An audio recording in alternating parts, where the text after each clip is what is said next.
Executive Director for the Teaching Artists Institute, to talk about the role that artists can play in social movement and social change. So Kim, I'll welcome you to the stage.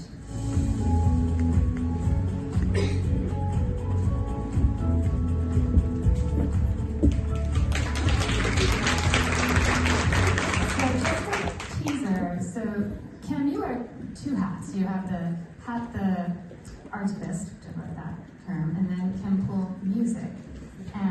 We're meeting the Artivist right now, but our reception at the end of today will be meeting the musician, or hearing from the musician. So that's a plug to stay for our reception. We're doing a partnership with TAI America. We'll be able to hear Kim Poole music. But I want to talk to you about Kim Poole, the artist and artivist. And how you see art and artists playing a role in driving social movement and social change. I was born by the river in a little tent, and oh, just like that river I've been running ever since. It's been a long time coming, and I know a change is gonna come. Oh, yes it is. And I don't start with music just because I'm an artist. I do it because it's important that you understand there needs to be a paradigm shift in the how. The artist's role at these tables is about changing how we show up. So the convening, it matters how we tell the story. So we've adopted a cultural paradigm that tells us what's appropriate. This is how we start. This is the Roberts rules for how to conduct a meeting or how to do an event. And so I start with music just to show you that I'm not just talking about the music.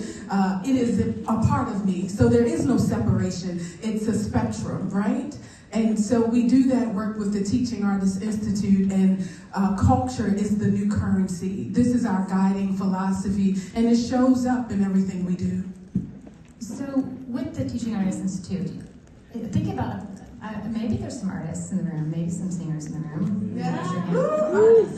Everybody is an artist. That's a part of the paradigm shift. We've been told that artists aren't the serious people, and that they're the hired help. They're when we want to be entertained. But in the African worldview, we understand that art is everything and everybody all the time. It isn't this thing that happens at the hands of specialists in museums, and though the muse, it comes, it's this guiding light. And if we want to tap into that, then we go to the museum, right? Out of Greek philosophy.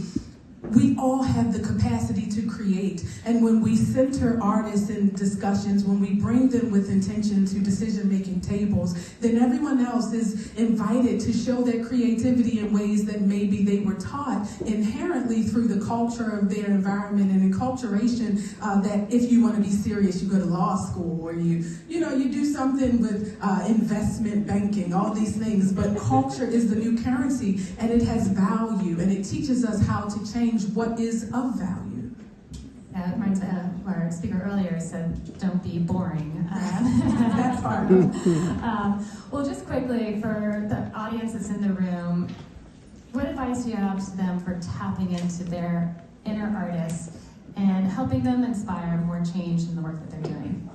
First and foremost, we have to go back to that child inside of each one of us. Youth popular culture matters. And when you're looking for how to bring creativity to the room, it's important to see with a childlike imagination, imagining what's possible. And I think it's important that you go back to that point in yourself when you wanted to create or you didn't think you weren't qualified to do it. How can that show up in your work across sector, across field? I also think it's important that we pause.